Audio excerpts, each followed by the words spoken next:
Welcome, everybody.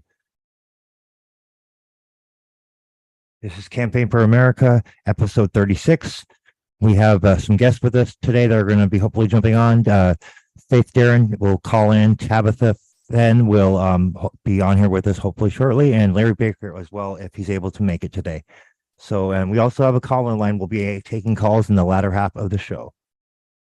With that being said, let me read our notice and our disclaimer, and we'll begin. The views expressed on this show are expressly the views of the speaker and do not necessarily reflect the views, beliefs, or opinions of News for Us World, its hosts, broadcasters, or affiliates. Remember, folks, always use your own discernment when viewing. We encourage our viewers to think for themselves. And then let's play the intro, and we will go from there.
In 1980, Ronald Reagan wore a white suit, a red tie, and a white shirt and addressed the nation.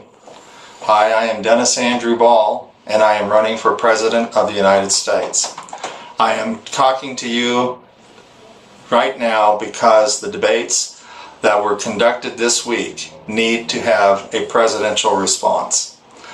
The economic issues that both Barack Obama and Mitt Romney answered created in the minds of many of us unanswered questions of how do you sustain economic growth in the United States of America.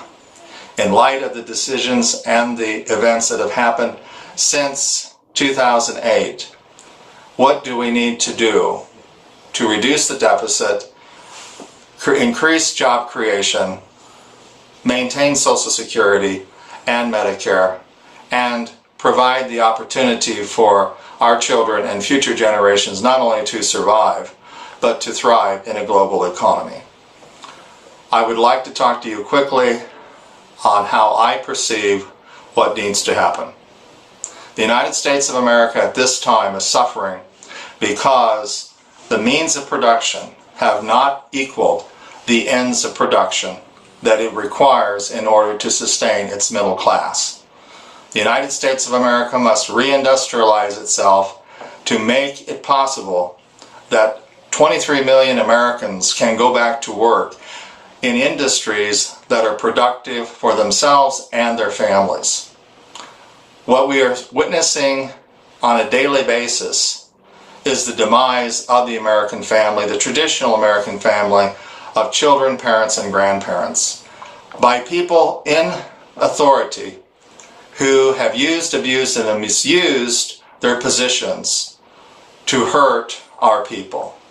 This must stop, and it will under my administration. The need at this moment of time is to get our organs of power in business to invest in research and development to make it possible for industry to not only survive in America, but also to thrive. My attitude is that the production capability of the United States is equal to none. Our workers are very productive if given the opportunity, but they must be protected by government that concerns themselves with their best interests. And that has been a problem for many years in this country. My attitude also is that in order for our people to get themselves in a position to care for themselves and their children, we have to evaluate at this moment in time what is important for that to happen. And I believe that it will be more of a decision on the part of the American people when they go to the voting booth to decide who they think is best qualified to do that job. I believe also that we are in a position to make decisions that will impact the course of history and to bring about positive change in the lives of our family structure. I want to say that in order to do that, the means of production will have to be a top priority to reindustrialize the middle class and to provide the support for the future generations. I want to say this, that in terms of how we go about this business, the President of the United States should be very aware of what has happened and what needs to happen.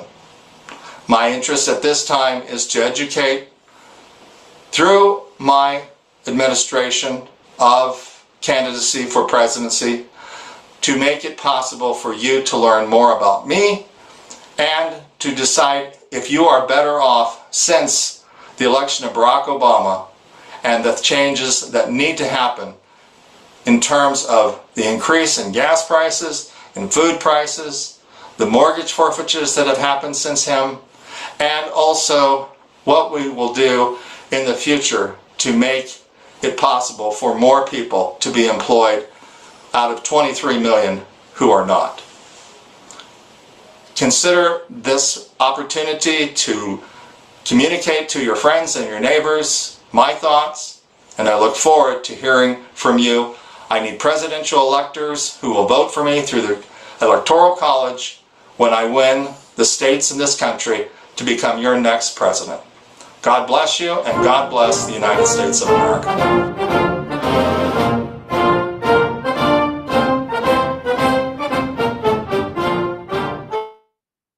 Okay, Stephen, let's do a little housekeeping here.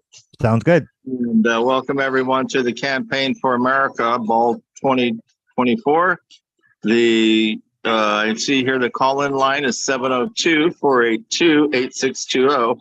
That is a very good opportunity for people to contact us with regard to their questions as the campaign continues to evolve from state to state. We currently are in 10 states. Every week we are adding more people and more states and more interest in this campaign as the government continues to implode on our people, causing them tremendous pain, suffering, and people are looking for answers. And the good news is we have the answers for them. This is very much not political. This is very much real life issues. And your children, your family, your economics, your mental health, your health, all of this is impacting our society. And the good news is I have written about this in so many fashions and faces. I have 62 titles on Amazon.com. I have 8 more coming.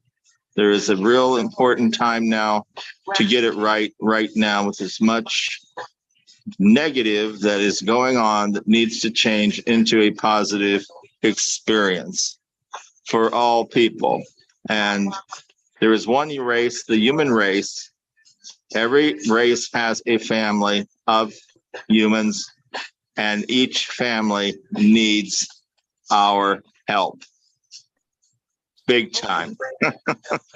What say you there, Sir Stephen? I agree. We also have Deborah Thompson with us on the live. Good. Hey, Deborah. Say Yes, hello, thank Deborah. Good to you. have you with us. Yes, we want to hear your story here. This is going to be kind of a precursor to the things that are coming on the stage on these airplane rallies that I'm and Pam are engaged in creating. Pam Sullivan, people. That is our Florida State campaign manager. And Deborah is our Marion County campaign manager. And for that, I'm blessed to know both of them as we continue down this path. Quickly, I want to move quickly into Deborah's story. There'll be more that'll be announced with regard to what we're doing now. We'll know more as the week progresses, and by the next show, I'll have a really good report to tell everybody and stuff. So let us proceed with Deborah Thompson, AOA campaign member, and she has a story that everyone should hear. So Deborah, tell us your story. My story started 3 years ago. DCF took my great grandkids, my grandsons, from their mother, my granddaughter, and they have refused every bit of kinship. There's always something wrong with every family member. Well, they finally, this March, gave me a home study, which they called me everything in the book: incompetent, mentally unstable, a liar, a whore. I mean, they called me every name in the book, and none of it's true. I'm probably more competent than anybody in the DCF office, but Dennis will tell you that. But we had court on, what day did we have court? On the 8th of August. And I mean, the caseworker just slandered me terrible in court, just bad. And I never got, they muted me and I never got to speak my part. So then they came back the next Monday and gave me a second home study. It was a surprise home study, but it wasn't much of a surprise to me because my house is always clean. But they still had a lot to say about it. And then we had court on the 22nd, but it got continued. But on the 21st, they did a surprise drug test on me. So I'm like, well, whatever, you know. I don't take any, I don't smoke, I don't drink, and I don't do drugs, and I don't even do prescription drugs. Not that I don't have any, but they're as needed, and I don't eat them. So when they did the drug test, they brought it right to my house. They watched me in the bathroom, and they went out to my picnic table in the front yard, and they watched it. And they said I failed for THC and oxycodone. Well, the thing about that is I don't smoke pot. I don't smoke nothing. Not a cigarette, not nothing. I'm not even around anybody that does. I don't want to be around anybody that does. Right. I don't do any kind of CBD crap. I don't do none of that stuff. Yeah. And I can as far attest as to the fact that they do this as a tactic to get their way and get what they want in these families. That's what I thought. I know for a fact that I've seen it in multiple cases I've covered. Many. It's the same tactic. I have a feeling. I had a feeling about it. So anyway, as far as the oxycodone, I've never taken an oxycodone in my life. I'm 67 and never, ever taken one, but yet I failed for it. Wow. So I'm like, okay. And she wanted me to sign the paper for it. I said, I won't sign anything that says I'm positive. Absolutely not. I said, I already know what you guys' game is, and I'm not playing it. So as soon as they left, and they came at 4 o'clock in the afternoon, thinking that I wasn't going to be able to do anything about it. Well, they just underestimated me because I got on the phone, and I called Quest, and I made an appointment, and they gave me one first thing in the morning, 8 o'clock in the morning. I went straight on down there, but Quest couldn't do it because they send theirs out to a lab, and it was going to take 2 or 3 days. and I had court that day and I needed to get it done. So they sent me to a place called Quick Med.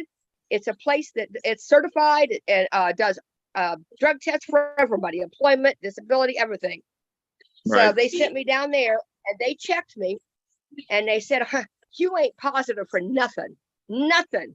So I got the paper here and I've been told online by several Did you people show that to the judge? that under lock and key, don't let DCF or anybody get a hold of that paper. And they said, Okay. use it against them. Use it against them. So did you when you were in court, did you present it to the court, to the judge?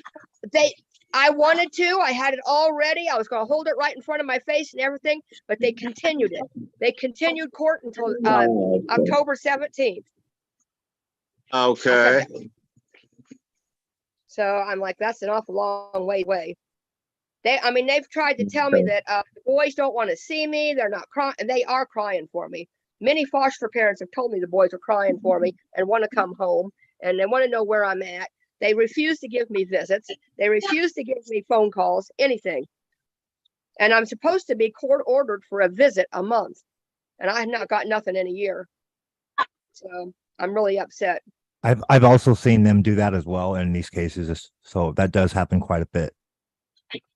Well, they started out giving us a visit, a phone call a week and a visit a month.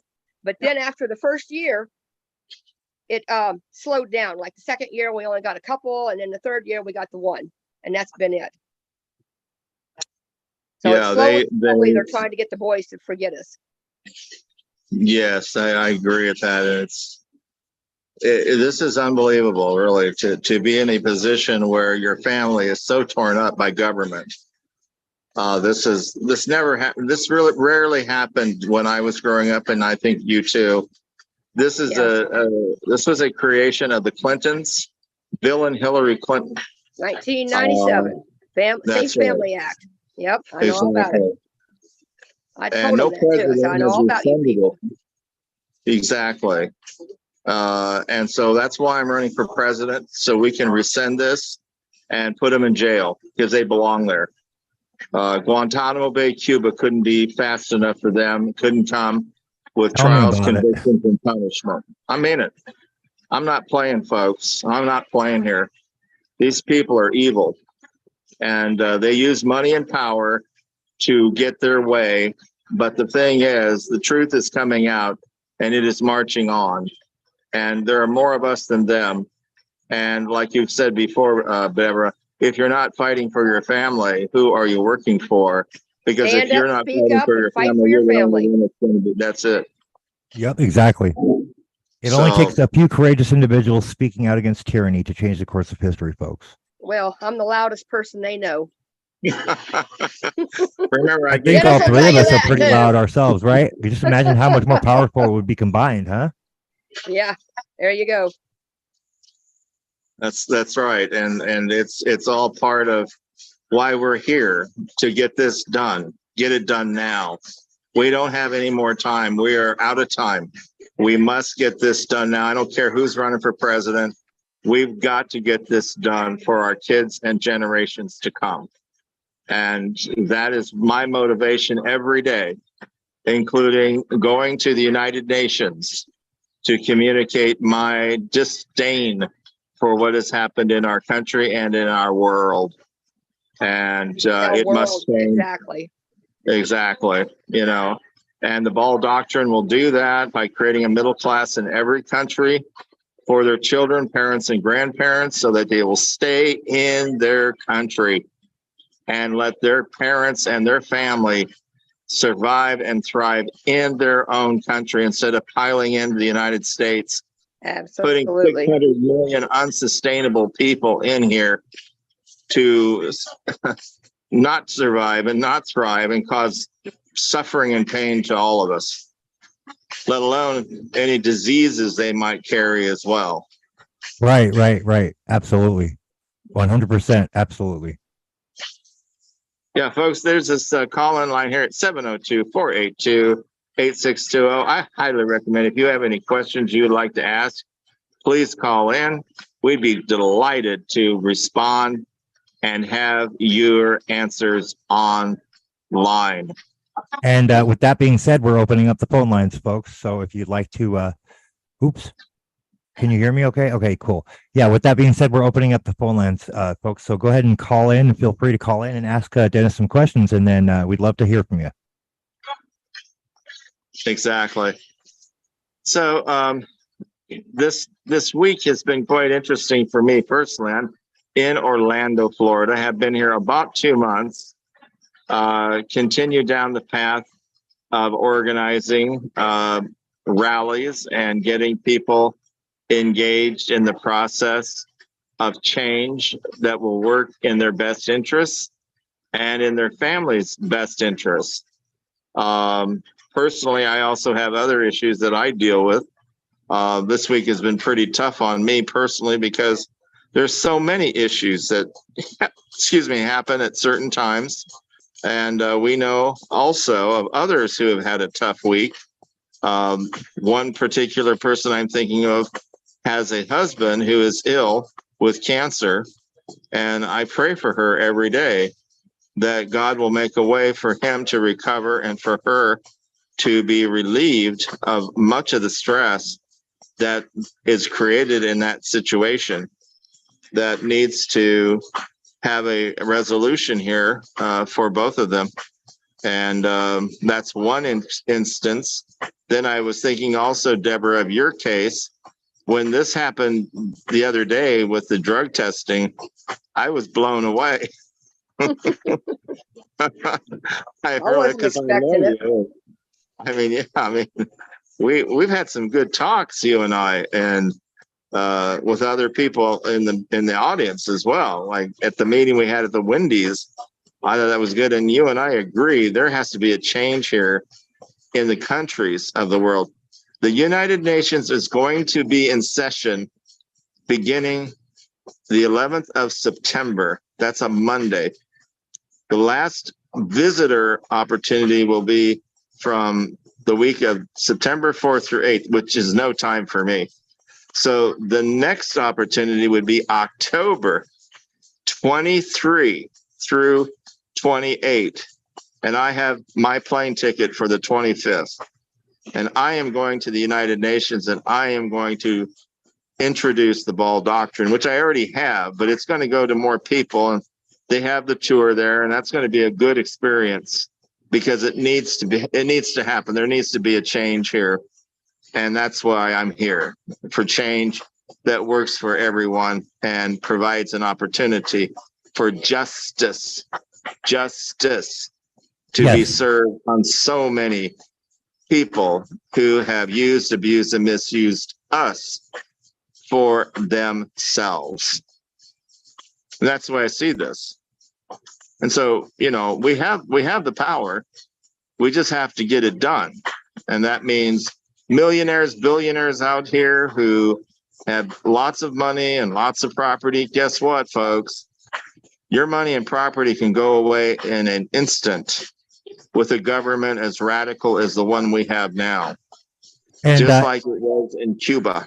In case y'all don't believe him, folks, I highly recommend you look up on Google Executive Order 13818, because that will show that absolutely can be done. What is that executive order, Stephen? The executive order by Trump in 2017, I believe, to confiscate the property and assets of corrupt officials that are committing corruption. It's a tool out of the toolbox that's been given to well, people. Let me tell you this. You need to know this. I'm not talking about his order. I'm talking about a Joe Biden order that would say all industry is now nationalized. It's now the state owns it. You don't. And so we're taking over, and they will come in with their social workers and whomever they've got to do this, like the IRS agents or. What I'm saying is people can fight back with that order, Executive Order 13818. It gives the people the right to bring this to the courts and make these and file liens against these corrupt officials is what it does. Oh, is that what it does? Okay. Well, I'm glad to know that. Yes. I would love to. 18038. Executive Order 13818. Okay, I got 13818.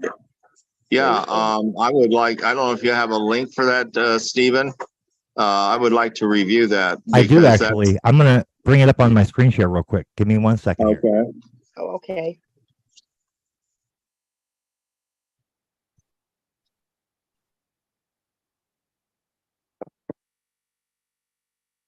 All right.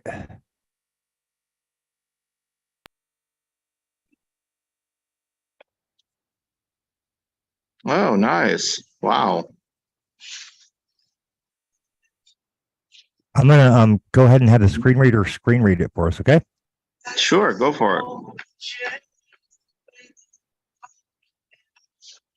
Well, it's a bit long, but I'll do it up to section 5. Executive Order 13,818, blocking the property of persons involved in serious human rights abuse or corruption, December 20th, 2017.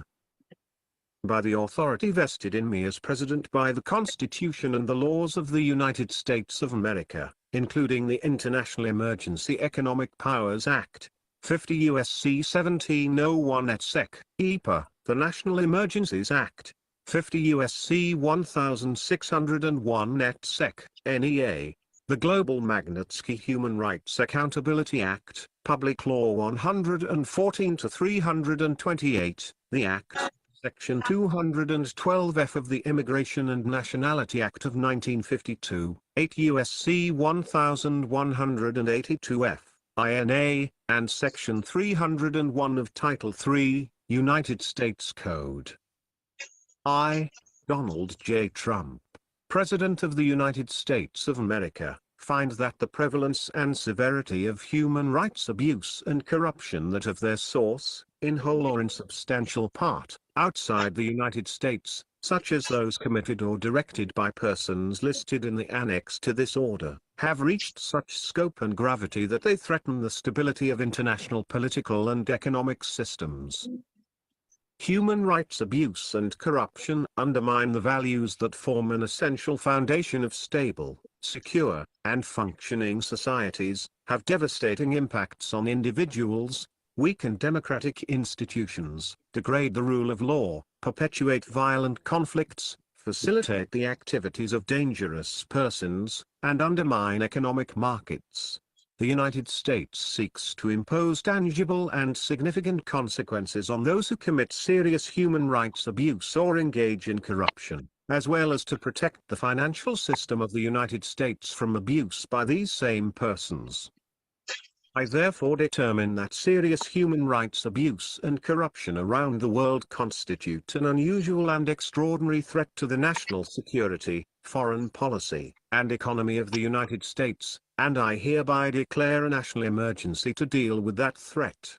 I hereby determine and order. Section 1.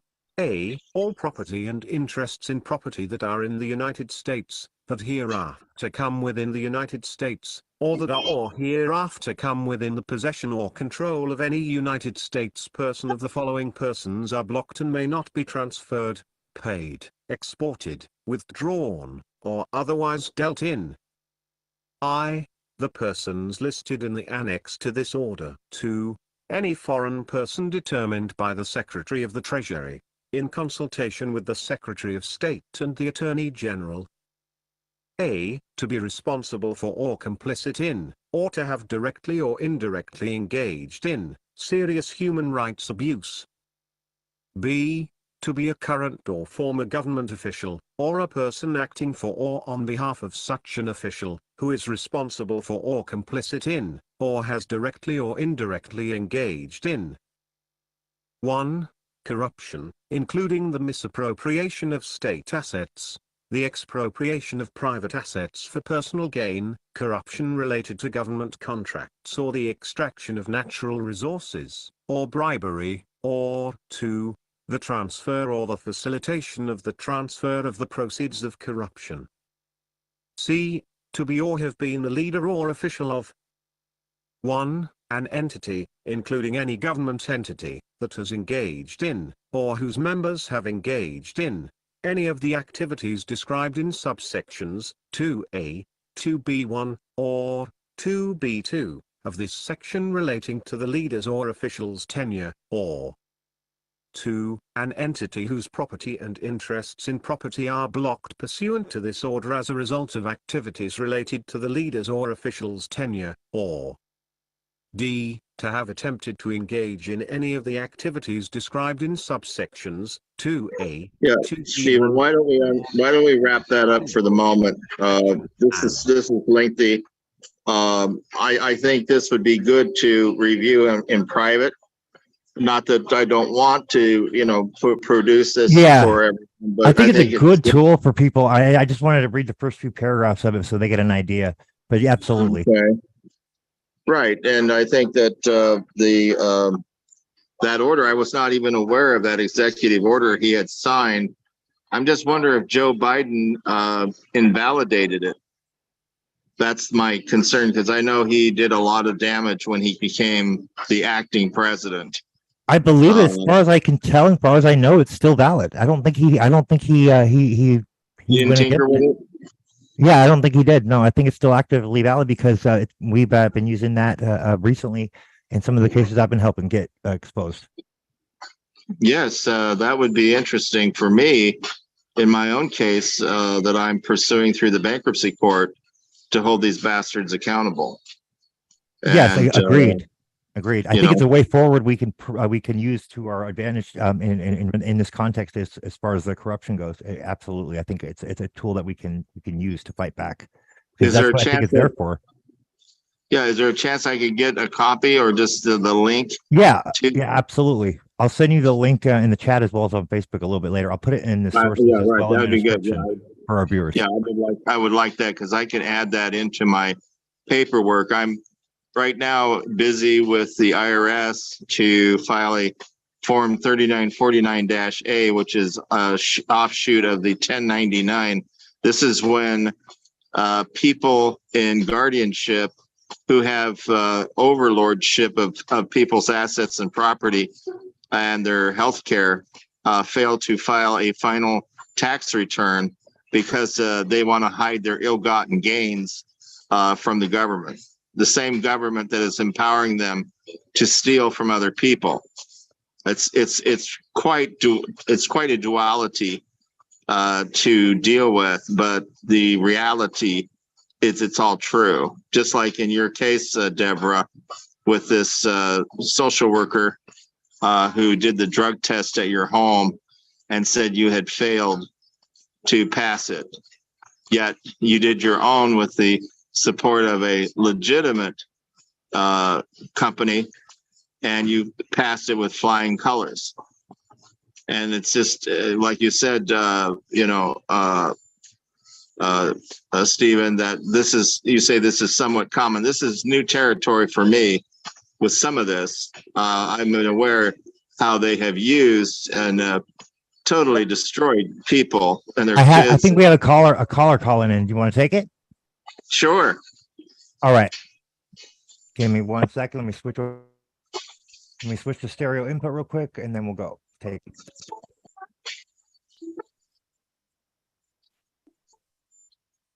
From Kathleen Aber. To accept, press 1.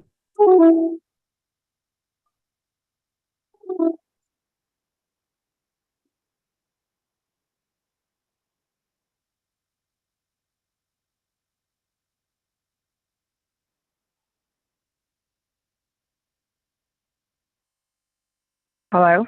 Go ahead. Continue, Dennis. We lost the call. I think they're going to try again here in a minute, though. I heard someone say hello. Yeah, that was Tabitha. She's with here on the Zoom. Oh, okay. Did you want to bring her in? She's already in here with us. That was who said hello. Hi, Tabitha. Oh, okay. Hi. Sorry. Hi, wonderful. How are you? Yes, good to talk to you. We have Deborah Thompson also on the line. Deborah, are you still with us? 1. To send a voicemail, press 2. Is Deborah still there, Stephen? Hello? Deborah? I'm here. Okay, good. Okay, now we have Tabitha and Deborah. And Tabitha has a story too. And she has a real good story too. Yeah, these stories are coming in, and Tabitha is in Michigan, and she's been at this some time. And I'm happy to hit that you're on, Tabitha, and it looks like you might have a little privacy for the moment to say hello to us and tell us what you think with regard to the water crisis in Flint, if that will ever get resolved to your satisfaction. Okay, thank you for the time and opportunity. So yes, I am a victim of the Flint water crisis. We've been fighting it for 9 years, going on 10, April 25th. Will be 10 years coming up. The absolute human disregard for victims in the Flint water crisis is just unbelievable. I mean, nobody, I think, across the world has not heard about our case, and yet here we are 9 years later, and we are not even received our money. We just found out recently that the government, the state of Michigan, gets to collect the interest on $640 million for 3 years. So it's kind of like, I don't even know what to say anymore. We've been dealing with CPS. We've been dealing with corrupt cops. We've been dealing with failed school systems. We've been dealing with a lot here that's untold and unheard here in Flint. Well, yeah, I know your story well, and I think that the public needs to know your story. I know the last time that I had real contact with you, you were walking around your neighborhood, pointing out different properties and homes and people's lives that had been impacted by the water crisis. And also in terms of your own children, how it has impacted them personally. And like you're talking about the police and how the government has ignored your needs from the damage that they created.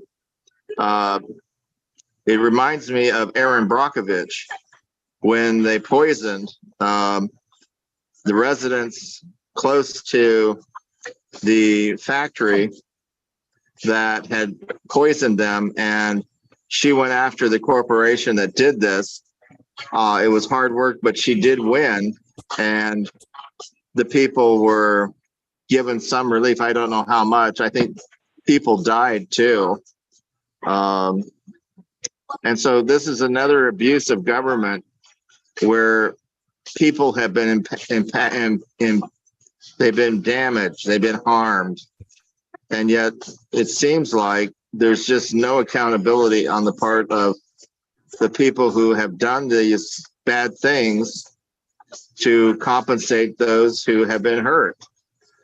What's your take on that? Is that correct? That is correct. Actually, what is going on right now is really disgusting.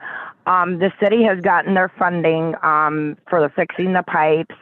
There's been over $100 million sent here by Obama's when he was in presidency.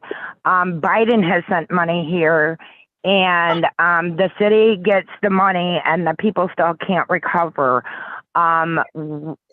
There's money that keeps flowing into Flint, Michigan, but nobody, the real victims don't get it. We're waiting on whether we've been here, whether they can prove we went to school here, worked here, lived here, And that's a process in which they're doing, quote unquote, now. Now, however, mind you, during the lawsuit and what some of us signed, now I wasn't part of the bigger lawsuit. I was thrown into it. It wasn't discussed with me. They set it up to where the families that have kids 18 and under have to either take out a structured settlement, which means you're not going to get a portion of the money that they owe you, or you can put that money in a trust. We don't get handed the money unless we're adults, but our kids don't get handed the money. They said it's a Michigan state law where it protects the kids. I get that to a point, but you're talking about a state who initially poisoned 100,000 people by a call that was made at our water department. And yet, the one thing that bothers me about this whole case is it's not pointed at GM, who has been dumping in Flint waters since the 70s. And GM's not even in this. Right. And what makes me very concerned is that no one's being held accountable who poisoned the residents of Flint, Michigan. They're not. Our governors, our legislators, everybody that knew, even our mayor now, if you look back on a YouTube video, he actually was one of them that said, here's to Flint, and drank the water and told us it was safe. You know, there's just so much corruption that is going on here, that a lot of us that were fighting for Flint to get clean water, some of the biggest advocates are now dead. They have died. So it's kind of like, what do we do? We're sitting ducks, really, because we can't leave. We can't better our families. We can't nothing. We're subjected to the money coming in, but we got to take, like medical, for instance. We have to go to their doctors. They've all put the money into a program called Genesee Health Systems, which sits here in Genesee County. Okay. It's the biggest medical agency there is here in Genesee County, and you have to go through them to get any kind of help. And the money flowed through them, even though there's been evidence, proof, that they have not fulfilled their obligation in therapy for kids or anything. Matter of fact, I spoke with Lansing officials when they came down, and you can view it on YouTube. It's called the Flint Water Crisis Hearings. You can hear it in the city hall that we went to. You know, I begged them not to have the drugs be the first go-to for this lead poisoning, because a lot of people don't know about lead, is it mimics psychiatric disorders. So Right. A lot of kids are showing psychiatric issues, but they're not real. They're chemically induced by the lead in the water. For example, my son, my youngest, he was 5 years old when he got poisoned. He has a lead level of 13.46 in his body, which is higher than hazardous toxic waste. Okay. He's showing symptoms of ADHD, aggression, impulsivity, and learning disabilities. But, however, they're trying to push ADHD medications on him. That's not going to help him. It's just going to subdue the problem, and that's what they're trying to do to Flint kids, is subdue the problem, not help build, you know, a strong community here in Flint, not building resources that can help the families thrive. They're just trying to do away with Flint, except for downtown. Any funding that comes into Flint goes strictly to downtown Flint to build it up. Well, if you build up a city, you have to build up the families that support that city.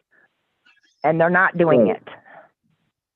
Hey, Tabitha, have you thought about becoming a political candidate, you know, running for office and becoming I love a voice? that you brought that up. You've asked me many times, and I am honored by this, but however, I can't right now. My situation is I have to be careful. I am outspoken. Everybody knows I'm outspoken, but I feel my life would be in more jeopardy if I started becoming a public figure or, you know, in the spotlight more about what's going on in Flint. So I try to do what I can to get the information out to people so they can educate themselves. I ask all your listeners to please, you know, go, you know, support your campaign, because it is the answer to the government disaster that we have right now. It really is. It's laid out very clear. It's very, it's not hard to understand. It's very logical, and it brings America to the point to where we used to be. It's about family. It's about jobs. It's about, you know, providing for your family and support and protection of your family. Exactly. I'm all about family here, people. And my cousin, George Washington, if you go to my page, you'll see a video. If you want to know who I really am, please review the video that was put on there of George Washington, his history. He was a very brave man. He did things very opposite the norm and won. And that's the kind of person that I am. I have gone completely against the grain. I will not be a candidate in these other parties because I don't believe in them. But I believe in the American Party of America, the American National Committee, because we put family first. And we tell everybody, if you're not fighting for your family, who are you working for? Because if you're not working for your family, no one else will. Praise God. Here. Should we open up the call-in lines? I know we have a guest. Somebody wants to call in that's wanting to call in and get through. So let's see if we can get them to get on the line. I'd love for them to be able to ask you guys some questions. All right, cool.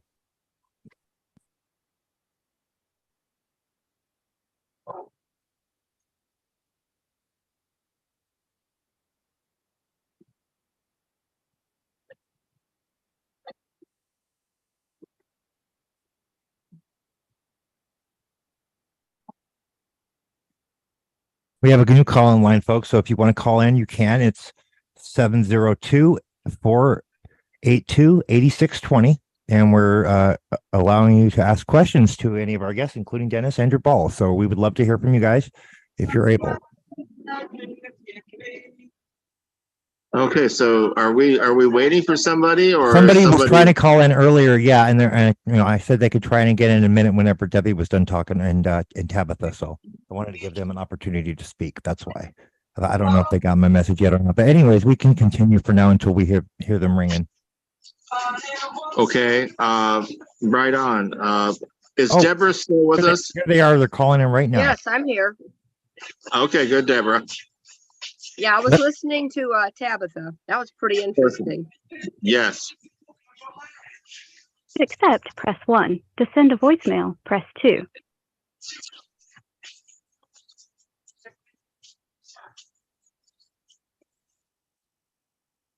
Hello? I can hear you. You can hear me? Hello? Who is this caller?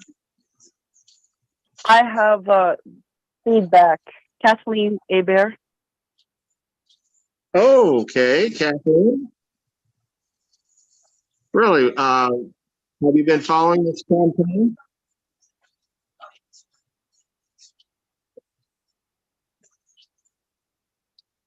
Okay. Okay.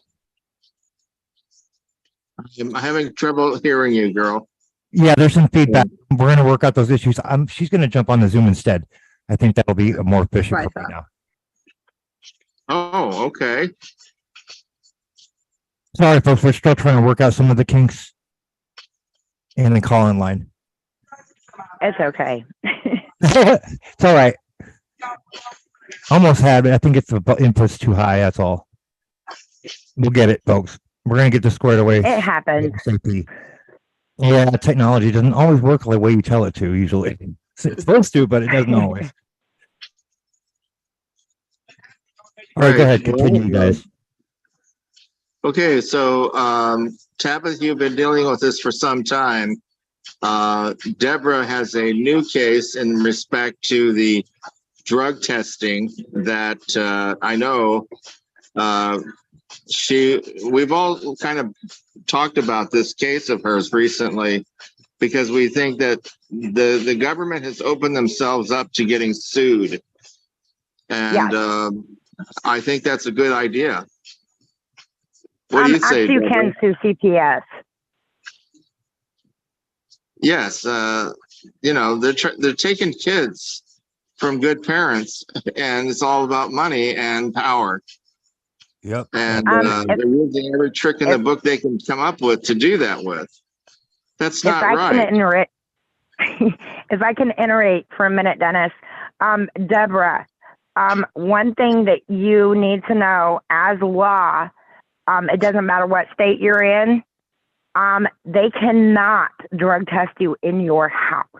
It's illegal search and seizure. Told. They have to have a warrant. Yes, ma'am. Yes. It is illegal search and seizure.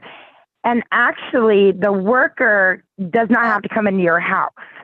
I encourage you to look up any lawsuits in your state. I'm very sorry, I didn't hear what state you're from. But Florida. to look up lawsuits. Oh, okay. So you're a copy of my state, which is Michigan. Oh, okay. The one, That's a bad place. the one, yeah. One of the things that you can do is look up any lawsuits against CPS on the Florida website. You look up Florida CPS lawsuits, and it will tell you lawsuits, and just start reading them. Just start like going through and reading them. And like here in Michigan, I don't know what Florida has, but we have a thing called Michigan compiled laws that they use as well. So you have to make sure you read everything crystal clear and that you're falling within the guidelines to sue them, because they're very devious. They're very sneaky. I've been dealing with Michigan They CPS are, no doubt. for 20 years. I've been doing this for 20 years. Deborah, they took my son, or excuse me, they took my daughter under false allegations, threatened to take my children. Mind you, this is after the state poisoned us, took her, put her in facilities, drugged her, and then finally, when she aged out, they let her go, but I was keeping document. I recorded them. I suggest you can record on your property. The minute they come on your property, they're subjected to being recorded. Yeah. Also, look up your recording laws in your state. Court and everything. Oh yeah, you can, but you got to make sure that your state allows recording. Like here in Michigan, we allow third party. It's called third party recording. Yeah. And what it is I is think that's what it's called. Yeah, I think you guys are similar to us because we're called sister states. So I'm thinking it's the same. But yeah, I'm really sorry you're going through that. I wish no parent. 3 years now. 3 years this month. Ooh, Lord. Yeah. What, if you don't mind, why did they even come after you? Well, I've been trying to get the boys. I've been trying for these 3 years to get the boys. My sisters tried. We've all tried, and they keep denying every family member. So finally, my granddaughter's got a lawyer, and she insisted they do a home study. So when they did a home study, they wanted to do fingerprints. Well, back 20 years ago, I did some bad things. Well, actually, the things they're after me for was a corrupt cop. It's the only thing on my record is this corrupt cop decided he wanted to be nasty one day, and he arrested me for a rock on the road. Oh, wow. And I told him, I said, you can't do that. He said, yes, I can. And he did. And then they asked me if I was convicted of it. I said, yes, of course I was. Is the judge going to believe me over the cop? Of course not. No. So I said, heck with it. I figured, in 10 years we dropped, nobody ever pay attention to it. But then they did a fingerprint and they saw that. No, they have went with it. Even though it was they can't do fingerprints. DPS under federal statutes, which is what you want to get them on, because states have their own immunity, but go after them federally, because federal laws are very clear. And if they're fingerprinting you, that's illegal. I've never heard in my 20 years dealing with CPS them fingerprinting you. That's they a new fingerprint thing. That's everybody here. Everybody gets fingerprinted. Yeah. Wow, they really lost their mind in Florida. And then, like I say, I've been told that after 10 years they can't hold anything against you. Well, that particular charge was 18 years ago, and they're really going for it. So that's why they wanted to throw that. I do have a question real quick. I'm sorry, Dennis. I don't mean to take over your show. That's okay. I'm just confirming her. Right. What I'm curious about, does Florida still enact the grandparent law? I don't know about a grandparent law, but we have no rights. No. Look up and see, because I think Florida still holds the grandparent law. And if they do, you have the right to your grandchildren before they put them in foster care if it's your grandkids. Well, that was you have a was right my to them. biggest thing in the beginning because Mhm. I looked it up or looked something up, and it said that when they take them, they have to go to kinship before foster. It's a law. Correct. And Correct. they It's did a law across the country. The woman that took them, the CPI that came here and took them, actually said she was waiting for the money, and then she was taking them to a group home. So they didn't have no intentions of putting them with family from the beginning. Right. So I've been fighting them for 3 years. And my sister, I have a question. my sisters had 2 home studies, and they failed her on both of them, even though she passed in Indiana. It figures. That's interesting you brought up Indiana. When they did the home study, did they do the basics? Do you have a roof over your head? Do you own? Do you rent? Do you have electric and water? Because that's all under federal that they're allowed to ask you. And my other question was, is your kids or grandbabies, labeled with special needs? If they are, No. that seems to be No. okay. See, here in Michigan, they're going after children that have special needs because they get more money. funding They and get care. more money. Yep. Well, but what thing with my grandkids is they've been crying to come home. All this time they've been crying to come home, but they won't even let me have a visit or nothing. They've got me down to one visit a year. I have a question. And, okay. I'm sorry. I almost want to be there with you and go, have you done X, Y, Z? There is a law that CPS has to obey by. It's a mental health law. And I don't know if it's Florida, but I know it's in Michigan. I think it's nationwide. I'd have to recheck. But just for giggles, check it. Because if you can prove that CPS is doing mental damage, like emotional, psychological damage to your grandchildren, you can charge them with their own law.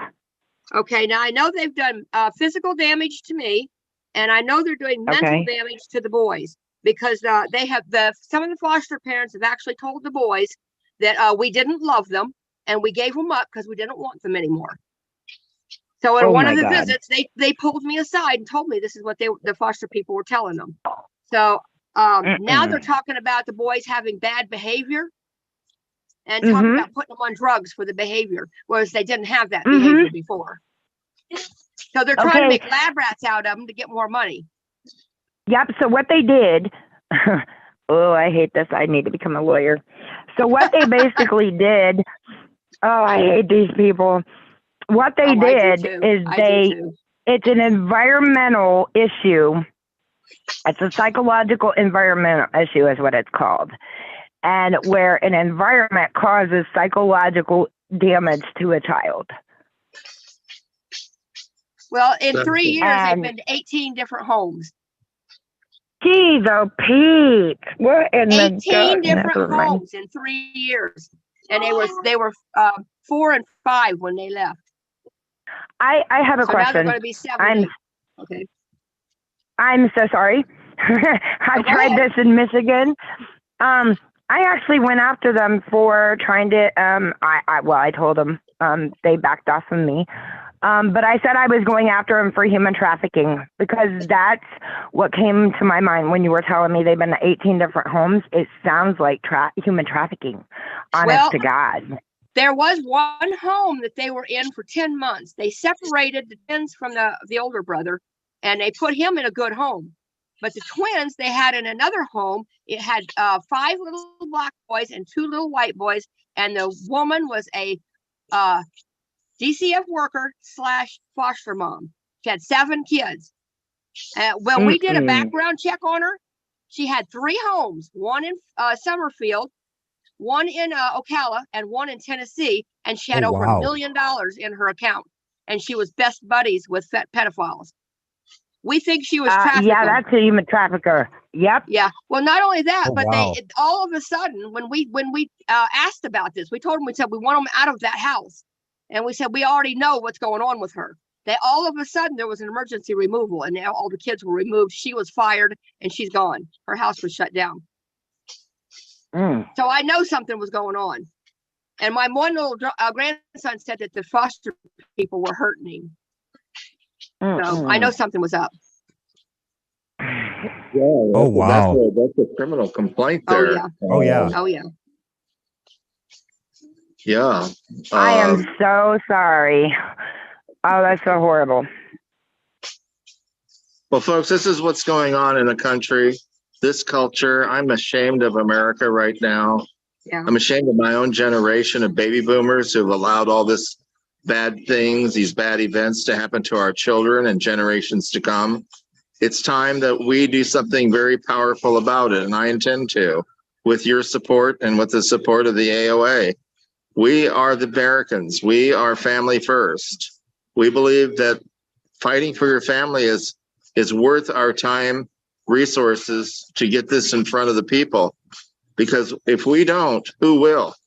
And that's a really important question, because government of, by, and for the people is supposed to be government by and for the people. And if you believe that, like I do, then we should mount a force. We should stand up. Tell them what you believe about standing up, Deborah. I'm going to stand up, speak up, and fight for my kids now. Right. Why is that? Because if you don't fight for your children, That's no what one I say. else Every will. parent needs to speak up, stand up, and huh? I didn't hear what you said.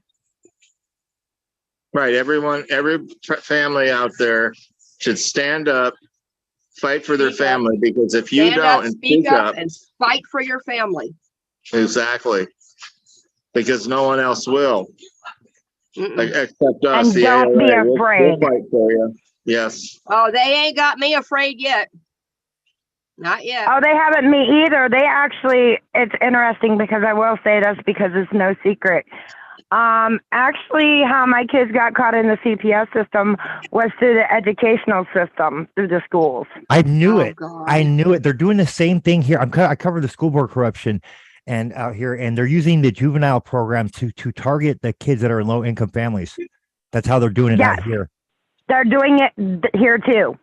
They're absolutely, and with the water crisis, the foster care system also gets some of that lawsuit money. The 640 million. Oh yes, honey. Oh, It goes so deep and so bad. But the thing about it is, it's so open. Like everybody knows about this. It's so obvious, isn't it? It really is, and we're watching it happen daily. And people are like, if you speak out, they'll kill you. Well, go ahead, try it. You know, because my children. And when I speak of my children, I don't just see my children. I see our children, our American children, getting brutalized, getting tortured, getting, medically experimented on for pharmaceutical purposes. My kids, I have documentation in my house that goes back to 2005 after we were victims of Hurricane Katrina. And then we went through corruption in Alabama to be poisoned in Flint, Michigan. Yeah, it is interesting how I grew up. My country would be there for me. They'd never fail me. Yeah, I call BS. Not my American people, not my friends, not my family, not my neighbors, but the simple fact that the government does not care. And every time they amend the Constitution, they change it. They change our U.S. Constitution to fit their needs. Absolutely, fit their agenda. Yep. It really is. And the simple fact that we're watching this in Flint. We are watching this daily. We are watching this go down in schools. The sickening thing about when they do it in schools. Yeah, and hospitals, but it starts at the school system because it's the biggest targeted area you can. You know, the teachers got your kids from 5 to 8 hours a day. You know, so they can manipulate, they can lie, they can.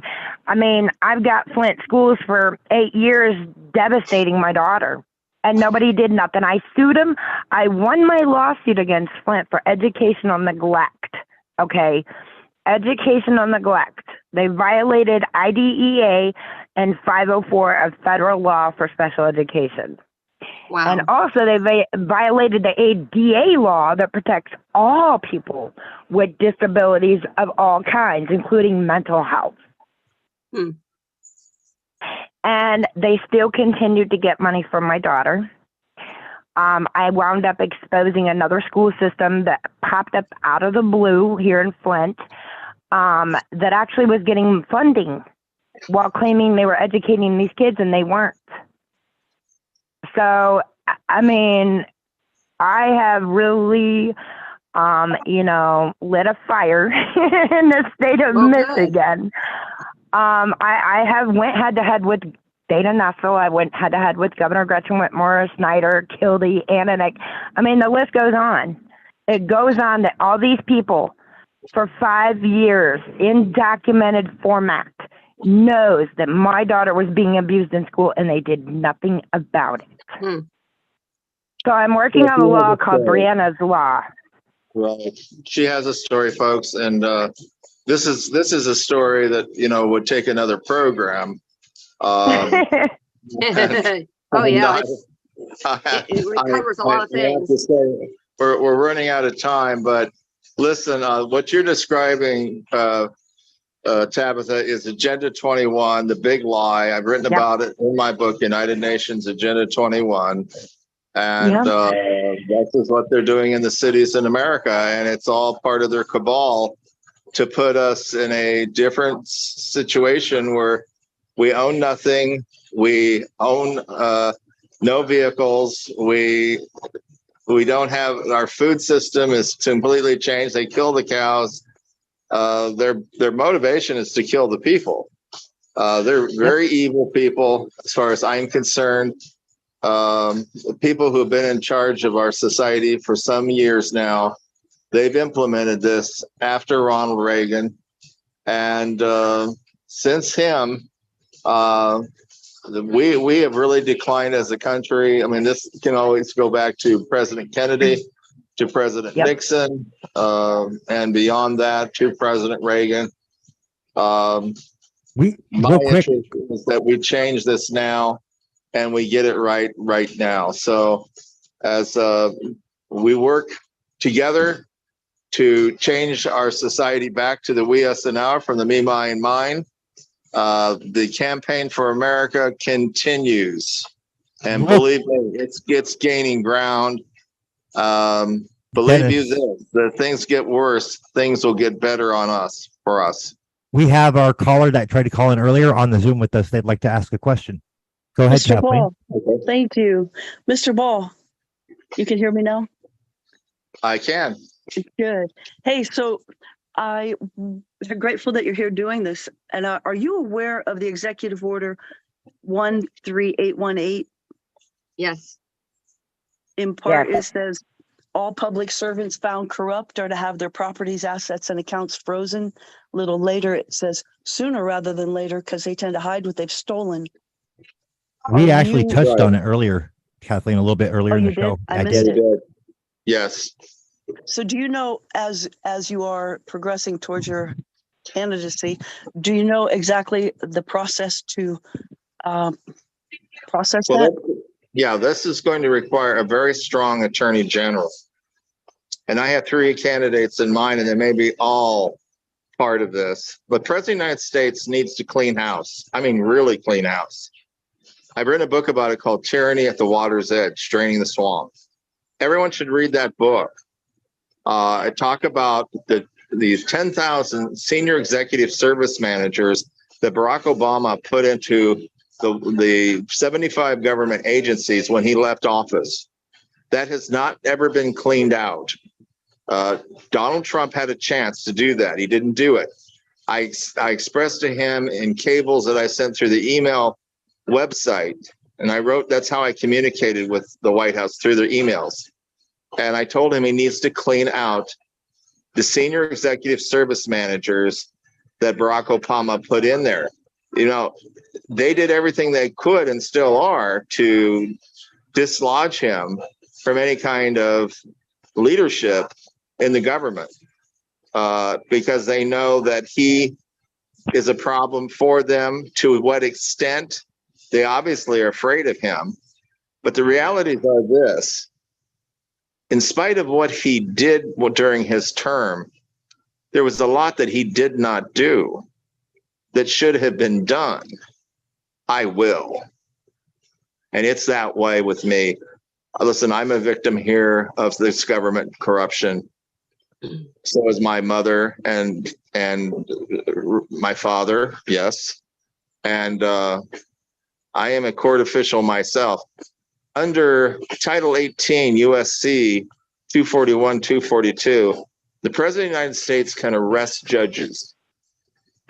And anybody who is treasonous to the Constitution. Abraham Lincoln did that. That needs to happen, people. If our government, since our government is incorporated, and because they're all collecting a corporate paycheck, and we know that you have to make profit if you're a corporation. So they're all treasonous. They're not supposed to be making a profit. And because of the First Amendment being assemble, come together in your local community to speak your truth so that you can come to the solutions and actually write it down and target the problems. CPS was written for Hillary Clinton when she was the Secretary of State. It was written by Connie Reguli, and she was a district attorney in Tennessee. And she's playing two sides of the fence, being an advocate and writing that. Yes, she is. I've heard that. I've heard that before. I have a video. Me too. I actually know her. It's called the Adoption and Safe Family Act because they're primarily for adoptions. They want to rehome the children and destroy America's basic foundation of family. So we can't really fix this one at a time by suing them. We have to collectively come together, notice what the problem is, and write the solution down and serve it and stand on it. We're not supposed to have to fight for our families here. We're supposed to be safe for our families here and not using that executive order. Sorry, we can actually go after our government for constitutional violation. The minute we prove that they are tyrannical, we can get them all out of office.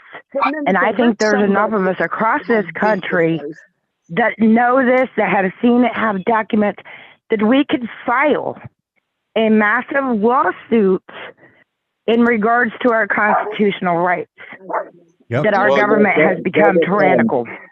That will come after the arrest and the transport to Guantanamo Bay, Cuba, for military trials, convictions, and punishment. Then we can sue them because the states are the ones responsible for this. And a strong attorney general through the executive branch of government will have to lead the charge because no one else can or will. So you're saying that we're going to wait till 2024 when you're in office and then we're going to be safe? I don't know about safe. I know this. We're going to execute. Yeah, well, the grand jury is meant to do this. When we get 25 people who are of like minds and we come together with that executive order and target our local politicians or public servants or CPS agency. You start with the judges, the bar association. That's a great How do you start with them? How do you start with them if we don't come together? Department? How about the AG's office on the state level? Look, I submitted significant and still do have significant evidence of grand theft that happened in my own case in Arizona, Maricopa County. I presented this twice to the Attorney General. At that time, his name was Terry Do Nothing Goddard. I had enough evidence to put them away for life. They did nothing. Therefore, they are also treasonous and they should be arrested. Praise God. And so how do we do that?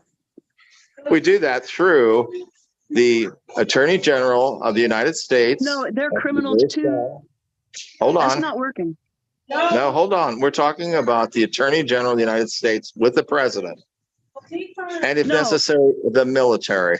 Our children will be gone by the time we vote into a president and get that settled. We have to do action locally. We have to be the grand jury and speak our truth and make a presentment. You won't get anywhere with that. Look, they're not for us. They're against us. Well, when we decide we're for each other, it won't matter who they're for. Tell them what you mean by the grand jury. You mean the people's grand jury, correct?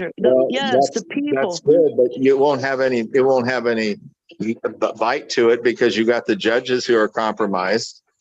You have the Okay, lawyers so- who are of the Bar Association who are compromised. Let's say we target your guy, the guy that's still in office, and we all come together and say, we see that Mr. Ball had a problem with this one character, and now we write it and we stand on it, and what's the event that happens at the end of it? You give him the opportunity to answer, and you do it. If he won't answer, he's in default. When you take it to the congregation or the jury of people, then we get to put liens on their properties, assets, and accounts. Yeah, and I've written a stop them book in their about tracks. this. I've written a book about this called Tyranny from the Bench. Fighting can and we stand surviving for you? America. Yeah, it's a book called Tyranny from the Bench, Fighting and Surviving America's Judicial Nightmare. Will you And- head up an assembly And with that's us talking so we can about do that? liens as well as 1099s, which is Form Dennis, 3949A with the IRS, where they fail to file a final tax return for their ill-gotten gains. Dennis, Now, she you wants might to get know- some response there as Oh, well, there you are. but the real power is going to come through the AG as well as the military to hold these people accountable. Also, like almost Nuremberg trials. Listen, the whole thing in Guantanamo Bay with FEMA barges is real. There are people that belong in those barges and people belong in trials. Dennis, she wants to know if we were to stand for you as far as the people's grand jury and using the tools that Executive Order 13818, would you stand with us in a people's assembly? Oh, of course I would, but I don't expect yeah. a law because the people are so compromised in the power zone. We're going to have to clean house here, gang. Yeah, we're not talking about a lawsuit. We're talking about an No, agreement. we're talking criminal acts that are charges. These are charges under Title 18, Section 241, 242 of the USC Code. They are. That's what Lincoln did. He arrested judges. But what do you do when you have an AG like the one that's currently in place that's corrupt and won't prosecute the criminals that are in office? What do you do in that situation? What can we do as the people, I think, is what we're getting That's at. why I'm running for president, Stephen. But what can we do prior to that? Because a lot of these kids are victims. Can we do anything as far as putting pressure on these officials, shaming them, et cetera, et cetera? That's what I think she's getting at. Run for office. Get your voice heard. Become the No. solution. Become the candidates. How about if that we will freeze go in the and fraud? take it. How about if we freeze the fraud by targeting one at a time? Let's start with CPS if you don't want to start with your guy in Arizona. Will you be an assembly I didn't leader? say So that. I'm not saying that. Listen, I am a court official. I'm going after people now. what does I'm that a mean, a court prosecutor. official? A prosecutor. I'm a trustee of a trust that was completely liquidated in 22 months in Phoenix, Arizona in 2005 by a very corrupt guardian and used, abused, and misused the political system and the law enforcement to achieve their goals. And it sounds a lot like I'm very Roger's much case in many aware of regards. everything going on here. The good news for people in Vegas that they caught up with people, and the people who were in the authority, the county attorney there, had the ability and was interested in their cases because there were so many victims. And there's so many victims in Arizona, but Arizona is a very bad state. So Every these county people is need to be prosecuted. The president needs to come forward and do his job. Well, it won't be Biden, and we can't wait till you get into office. Won't you lead us into an assembly where we can speak the truth and at least do CPS if we can't do your racketeers there in Arizona? The assembly is where we make our impact so that we have that truth spoken and be heard. Assembly of who? People, that's us, you and me, buddy. Yeah, It's us. Are you talking about protests out on the legislative lawns in Phoenix, Arizona? No, I'm talking about coming together on a Zoom call where we speak about it and we identify who your problem is. That's And what we're doing right now. Who's doing that? You mean in the We're court doing that or? right now. We're talking about these issues right now. But more specifically, she's talking about case per case and pointing out the fraud and putting them on blast and forcing their hand as far as that goes, because they don't want to look bad. Good luck. And according to a lot of state constitutions, the judge's oath of office is to ensure that they don't play into the appearance of fraud or corruption. and they retain the public confidence of the people. And a lot of these judges are Yeah, they're violating their oaths 100%. Exposing people is one thing. Holding them accountable is another. But it's a start. It's a Go ahead. start. It puts them on the defensive. Yeah, but we want to Well, freeze I their have- accounts. We want to freeze their assets, their properties and accounts that Who's they've gonna stolen do from that? us already. Who's gonna do that?